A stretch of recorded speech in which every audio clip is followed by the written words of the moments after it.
آپ سوچیں ادھر کیا پیغام گیا, آپ سوچیں کشمیر کو کیا پیغام گیا, جو وہاں اکیلے لڑ رہے ہیں کہ دیکھیے پاکستان نے یہاں بھی ایک قدم نہیں اٹھایا, ایک انگلی نہیں اٹھائی, اور کوئی لابنگ کی کوشش بھی نہیں کی. میں نہیں کہہ رہی آپ جیت جاتے, اور کیونکہ یہ بے شک 2 سال سے تیاری کرنی ہوتی ہے, 2013 سے ایسی کوئی بات نہیں ہے, آپ کو 2 سال سے تیاری کرنی ہوتی ہے. اور آپ کو یہ کہنا پڑتا کہ دیکھیے لیکن بھارت نے بے شک اناؤنس کیا ہوا تھا, لیکن بھارت نے بھی اپنا رویہ اور اپنی اسٹریٹجی بالکل بدل دی ہے. وہ تو پورے خطے کا نقشہ بدلنا چاہ رہے ہیں, جی بالکل. اور ان کا یہ رویہ ہو گیا ہے سب کے ساتھ. تو اس تناظر میں ظاہر پالیسی بھی چینج ہوتی ہے اور اسٹریٹجی بھی چینج ہوتی ہے, ہر ملک کی ہوتی ہے. آپ بزنس ایز یوزول میں نہیں جا سکتے. اور مجھے لگتا ہے افسوس سے کہ جہاں تک کشمیر ہے, اکثر و بیشتر اسے بزنس ایز یوزول کے کھانے میں آلموسٹ ایک سرد خانہ میں نہیں کہوں گی, لیکن اسی طرح ٹریٹ کرتے ہیں. اس وقت جب یہ اگست 5 کے بعد ہوا جوائنٹ سیشن ہم نے کال کرایا, جس میں اور جوائنٹ پارٹی میٹنگ میں پرائم منسٹر نہیں آئے. انہوں نے کیا میسج دیا؟ پھر آج تک نہیں آئے کشمیر کو, انہوں نے کسی جوائنٹ میٹنگ میں ایڈریس نہیں کیا ہے. پھر انہوں نے کہا کہ جی ہم ہر جمعے کو ایک اظہار یکجہتی کریں گے. کیا ہوا اس جمعے کو؟ آپ مجھے بتائیں کہاں کھڑے ہیں آپ اپنی پالیسی کو لے کے؟ یا تو آپ اس طرح کے وعدے نہ کریں, یا تو آپ قوم سے صاف بات کر لیں کہ ہمارا یہ ارادہ ہے, ہم مصروف ہیں ڈومیسٹک پالیٹکس میں اور اسی میں مصروف رہیں گے اور ایک دوسرے کو گالی گلوچ کرنے میں رہیں گے. اچھا شہری صاحبہ, ابھی 2 خطے کے بڑے پلیئرز کے درمیان اچھا خاصا کانفلکٹ موجود ہے, چائنا اور بھارت کے درمیان. اب مجھے یہ فرمائیے کہ یہ پاکستان کے لیے کیسے ڈپلومیٹک اپرچونٹی ہو سکتی ہے جس کو پاکستان کو کیٹر کرنے کی ضرورت ہے, اور وہ بھی ویگوریسلی. ابھی ہم دیکھ رہے ہیں کہ اس طرح سے بیانات شاید نہیں آ رہے ہیں چین کے حق میں جس طرح سے آنے چاہیے. دیکھیے ادھر بھی یہ جب معاملہ شروع ہوا ہے, مئی سے شروع تھا, جو منظر عام پر آیا, لیکن وہاں تو جو صورتحال تھی ہمالین چوٹیوں پہ, وہ تو بہت ہی ایک غیر جسے کہتے ہیں نان ٹرانسپیرنٹ سچویشن تھی. دونوں اطراف سے کوئی انفارمیشن نہیں آتی. ابھی بھی بہت ہی انہوں نے دونوں سائڈز نے بہت کم انفارمیشن ریلیز کی ہے. خیر چائنیز نے تو اب انہوں نے کافی لمبی بات کی ہے, لیکن اس میں یہ ضرور کہوں گی کہ ادھر بھی پاکستان نے بہت ہی محتاط رویہ اختیار کیا ہوا ہے, جس پر مجھے ذرا سا میرے ذہن میں سوال اٹھا کہ یہ 2 نیوکلیئر پاورز ہیں, آپ تیسرے ہیں, اور جہاں تک اکثر چین کا حوالہ ہے, یہ بھارت نے اپنے میپس بدل دیے اور ابھی تک کلیم کرتے ہیں. تو یہ تو بہت ہی ایک جسے کہتے ہیں نا ابہام والا, ان کی 23 سے زیادہ مطلب 32 پوائنٹس ہیں لائن آف ایکچوئل کنٹرول پر ہندوستان اور بھارت کی, جہاں ان کا ٹوٹل ابہام ہے پرسپشن والی لائن جسے کہتے ہیں کہ ایک سائڈ کچھ کلیم کرتا ہے, دوسری سائڈ نہ ڈیمارکیشنز ہیں, نہ میپس ہیں, نہ ڈیلیمیٹیشن ہے. تو یہاں بہت کچھ ہو سکتا ہے, فلیئر اپس ہو سکتے ہیں, خاص طور میں اس طرح کے ماؤنٹینس علاقے میں. یہ جو ڈیمارکیشنز ویسے بھی ڈیفیکلٹ ہوتی ہیں, اور چین نے نہیں اب چین نے گلوان ویلی پر جو اس وقت کہا ہے کہ ہمارا کلیم ہے, وہ ہندوستان میں بھی بہت ایک عجیب و غریب آپ نے دیکھا ری ایکشن ہوا ہے, اور ان کی میں سمجھتی ہوں مودی سرکار بہت شدید تنقید کا نشانہ بن رہی ہے, اور بننا چاہیے. ان کے 20 فوجی ہلاک ہوئے ہیں, 10 کو کیپچر کر لیا گیا, ٹھیک ہے, پرزنر لے لیا گیا. تو آپ مجھے بتائیں مودی نے خود کیسے کہا کہ کوئی ہماری طرف اندر نہیں آیا, تو پھر وہ 20 کہاں گئے, وہ کس لیے کیسے مرے, کس کو لڑتے ہوئے, کوئی بلٹ فائر نہیں ہوئی, وہ تو معلوم ہے کیونکہ اس علاقے میں کیونکہ حساس علاقہ ہے, وہاں کوئی ایز سچ آرمز الاؤڈ نہیں ہے. وہ انکریج دونوں سائڈ صحیح کرتے ہیں, نہیں انکریج کرتے کہ بلٹس فائر ہوں, لیکن 20 بھارتی فوجی جب ان کی لاشیں نظر آئی ہیں تو یہ کیسے کہہ سکتے ہیں کہ وہاں کوئی اندر نہیں گیا. اور اس سے پہلے منسٹری آف ان کی فارن افیئرز نے بالکل کچھ اور کہا تھا. تو یہ آپس میں کھلا تضاد ہے, اس پر بہت بہت سوال اٹھ رہے ہیں, اور اگر وہاں کی اپوزیشن ایکٹیو ہوتی تو وہ اس بات کو خاصا پرسیو کرتی, لیکن اس وقت تجزیہ کار پوچھ رہے ہیں جو تھوڑے سے انڈیپینڈنٹ بہت کم رہ گئے, اکا دکا, وہ یہ چپتے ہوئے سوال پوچھ رہے ہیں. کہ یہ ہوا کیا، مطلب چین پر آپ کس طرح لگا رہے ہیں. چین نے تو پہلے دن میں سمجھتی ہوں سوچ لیا ہوگا جب انہوں نے اگست 5 کے بعد نومبر میں اکسائی چین کو اپنے میپس میں چھاپنا شروع کر دیا. دیکھیے یہ دولت بیگ اولڈی روڈ ہے جس پر سارا ایئر بیس ہے، جس پر سارا مسئلہ بنا ہوا ہے، اور 3 جگہ ان کی پوائنٹس آف فلیش پوائنٹس ہیں، ایک پینگونگ لیک ہے، ایک گلوان ویلی اور ایک اور ہے لداخ میں. آپ مجھے بتائیں کہ یہ کیوں امپورٹنٹ ہے؟ کیونکہ یہ بالکل کراکورم ہائی ویز میں اسٹریٹجک انٹری جی بالکل پوائنٹس ہیں. صحیح کہہ رہی. تو چین تو ظاہر ہے وہ نہیں کرنے دیں گے، وہ اب facts on the ground Hindustan کو نہیں کریٹ کرنے دیں گے جس طرح فلسطین میں اسرائیل کرتا ہے کہ جی بس ہو گیا، ہم نے واک اوور کر دیا، اب یہ تو زمینی حقیقت بن گئی. تو وہ کیوں کرنے دیں ان کو؟ بالکل آپ نے صحیح ہے تو شیلی کشمیر میں رحمان ان کا حال صاحبہ، دیکھا. جی. آپ کا بہت شکریہ، thank you so very much. آپ ہمارے ساتھ ہی پروگرام کے اگلے سیگمنٹ کی طرف بڑھیں گے اور بات کریں گے قاضی فائز عیسیٰ صاحب کے ریفرنس کے حوالے سے. کل تو مٹھائیاں کھائی جا رہی تھی، لیکن اب پاکستان بار کونسل یہ کہہ رہی ہے کہ وہ کل کے فیصلے کے اگینسٹ جائے گی اور پٹیشن بھی دائر کی جائے گی سپریم کورٹ میں کہ ایف بی آر کو معاملہ ریفر کرنا نیک نیتی پر مبنی نہیں ہے. اس طرح کی بات کی جا رہی ہے. معروف پاکستان کے وکلا ہمارے ساتھ ہوں گے، ایک چھوٹا سا بریک لیتے ہیں.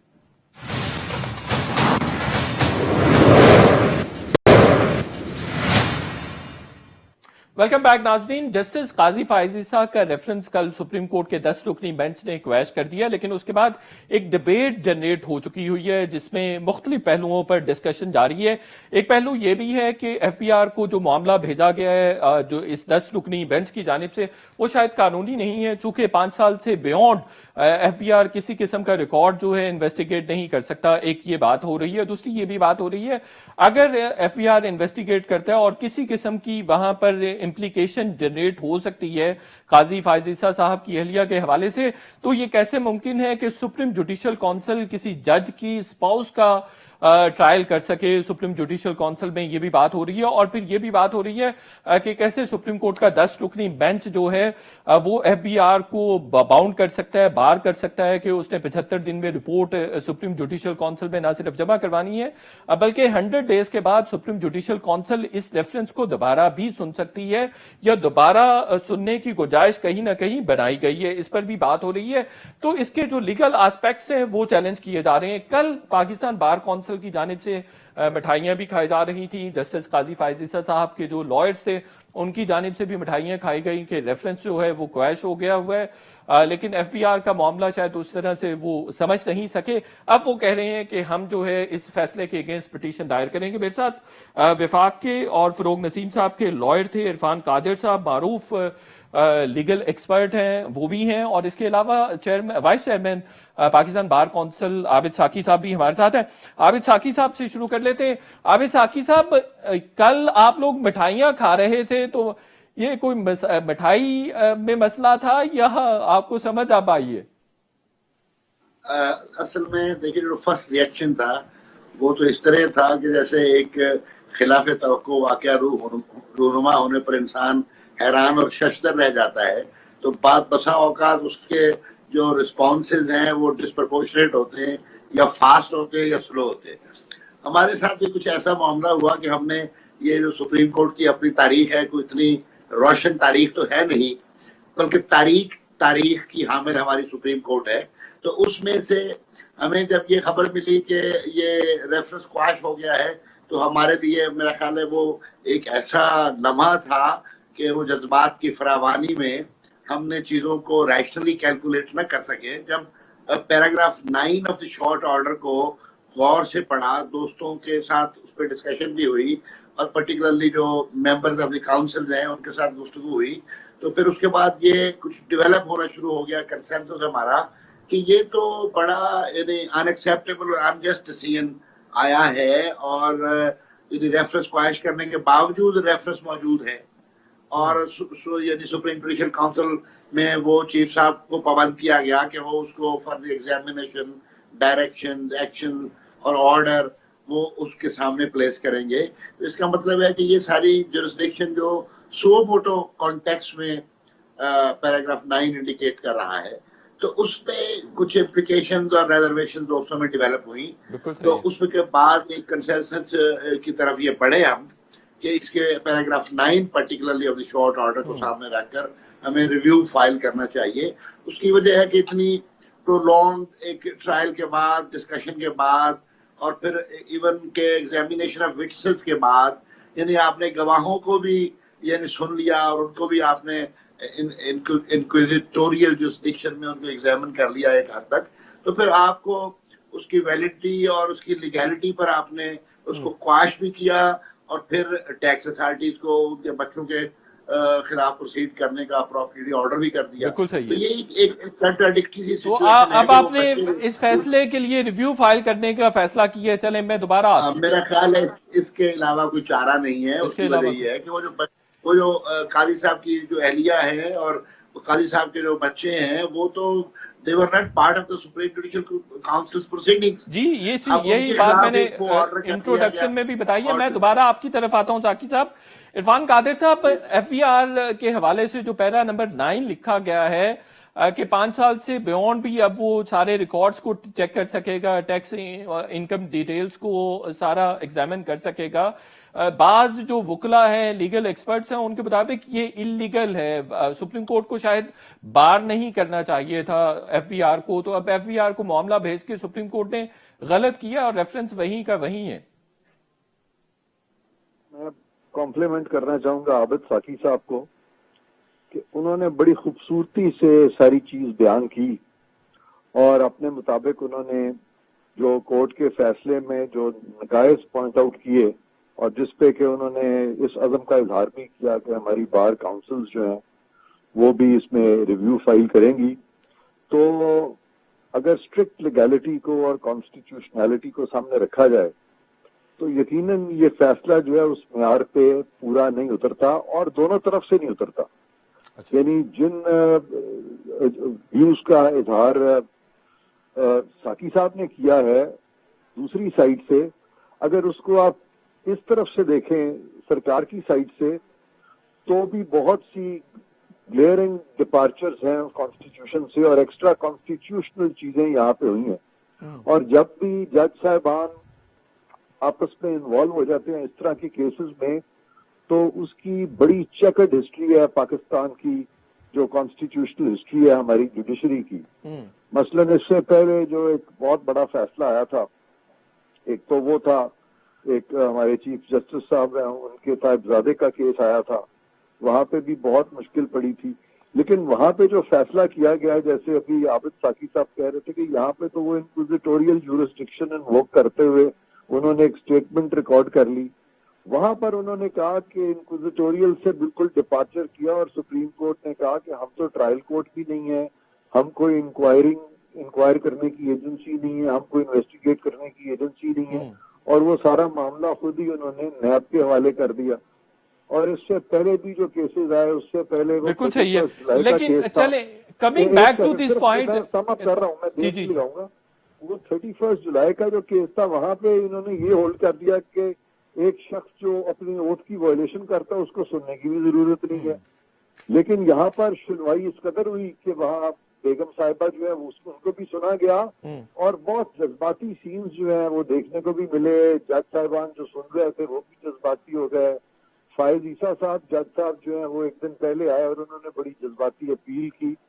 تو یہ جذبات جو ہیں اس طرح کے کیسز میں وہ بہت بڑھ جاتے ہیں. آخر جج بھی انسان ہے. پھر ایک طرف باہر نہیں، آپ کیا کہہ رہے ہیں جو کویشمنٹ ہوئی ہے وہ میرٹ پر ہوئی ہے یا نہیں ہوئی ہے؟ وہ کویشمنٹ تو ہو ہی نہیں سکتی. وہ کیسے ہو سکتی ہے؟ آئین میں تو صاف طور پہ لکھا ہوا ہے. اور وہ اس قسم کی بحث شروع ہو گئی کہ یہ کورٹ ہے کہ نہیں ہے. بھائی کورٹ اور no court, it is a constitutional forum. بالکل صحیح ہے، بالکل صحیح. میں عابد ساکی صاحب کی جانب، عابد ساکی صاحب یہ فرمائیے گا، آپ سمجھتے ہیں کہ قاضی فائز عیسیٰ صاحب کی اہلیہ نے منی ٹریل اپنا دے دیا، اور دوسرا قاضی فائز عیسیٰ صاحب پر کسی قسم کا الزام ثابت نہیں ہو سکا ہے؟ دیکھیے، ایک تو یہ ہے کہ قاضی فائز عیسیٰ صاحب کی اہلیہ تو ریفرنس پروسیڈنگز کا سبسٹانشل پروسیڈنگز کا حصہ نہیں ہے نا. وہ تو جج نہیں ہے سپریم کورٹ کی جن کے خلاف high court supreme judicial council proceed کر رہی ہے. تو یہ تو بڑی ایک بیونڈ لاجیکلٹی بات ہے کہ جو شخص پارٹی نہیں تھا اس کو آپ نے ایگزامن بھی کیا، پھر اس کے خلاف پروسیڈنگ کے لیے آپ نے ایک ادارے کو یعنی بیونڈ اسٹیچوٹری پاورز جو اس ادارے کی اپنی ہے وہ اس لمیٹیشن کو بھی وائلیٹ کرنے کا حکم صادر فرما دیا.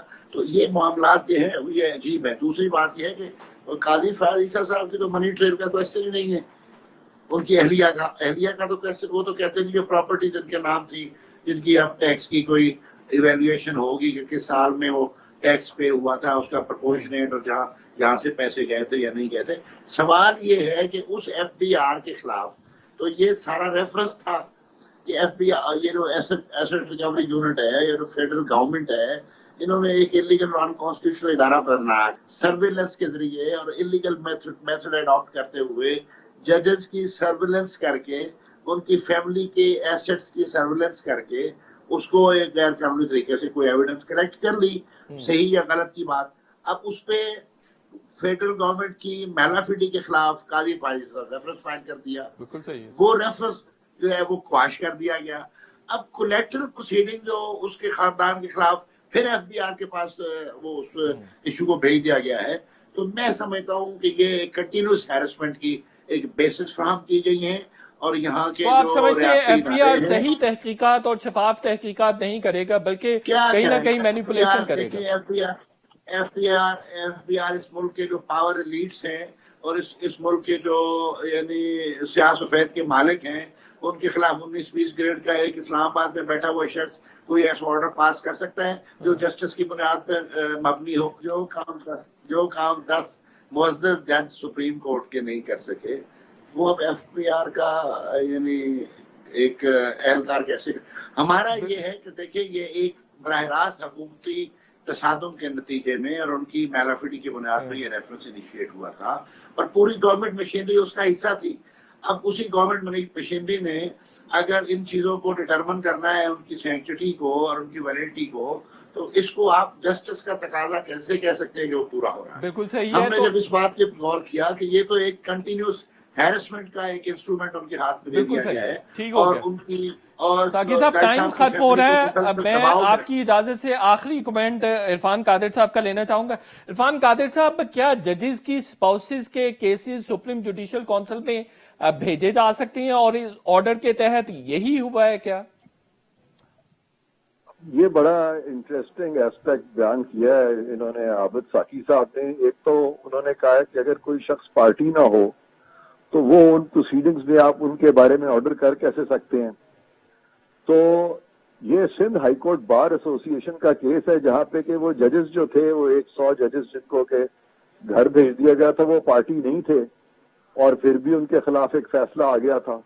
تو بات یہ ہے کہ یہ بہت ساری جو اس فیصلے کو ہم نے آج تک نہیں تسلیم کیا. عابد ساقی صاحب بالکل صحیح کہتے ہیں, یہ ہمیشہ اس فیصلے کے خلاف کھڑے ہوئے ہیں, اور میں ان کی بڑی داد دیتا ہوں کہ بہت ساری ہماری بار جو ہے وہ لا کی غلط سائڈ پہ رہی, لیکن عابد ساقی صاحب جو ہے وہ لا کی صحیح سائڈ پہ رہے. بالکل صحیح. لیکن اس وقت کی صورتحال یہ ہے کہ کیا ہم اکثر لوگ جو ہے لا کی غلط سائڈ پہ آ گئے ہیں, کیا سپریم کورٹ بھی لا کی غلط سائڈ پہ آ گیا ہے, کیا یہ جو جوڈیشل پریسیڈنٹس ریپیٹڈلی آئے ہیں کیا اس کے بعد پاکستان میں کیا عدلیہ کی کوئی تشکیل نو کی ضرورت پڑ سکتی ہے, کیونکہ اتنے انکنسسٹنٹ جو پریسیڈنٹس ہیں. اور میں پچھلے 10 سال سے یہ بات کر رہا ہوں, ریپیٹڈلی کورٹ کے سامنے بھی کر رہا ہوں, میڈیا پہ بھی کر رہا ہوں, کہ یہ جتنی بھی ہماری جوڈیشل انکنسسٹنٹ پریسیڈنٹس ہیں ان کی نوک پلک تب تک نہیں سنورے گی جب تک کہ ہم لارجر بینچز بنا کے ان کو ری وزٹ نہیں کریں گے.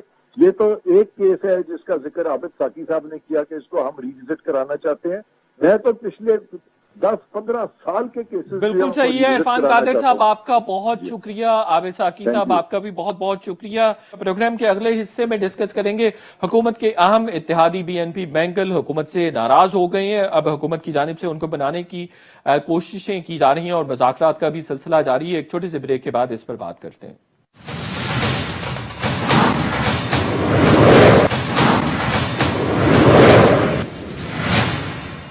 ویلکم بیک ناظرین. حکومت کی اہم اتحادی بی این پی بینگل حکومت کے ساتھ ناراض ہے. مذاکرات کا دور ہے. ڈاکٹر جہانزیب جمالدینی صاحب secretary general B N P بینگل ہمارے ساتھ ہے. ڈاکٹر جہانزیب جمالدینی صاحب, حکومت کے ساتھ کہا جا رہا ہے شاید آپ کا دوبارہ سے پیچ اپ ہو جائے.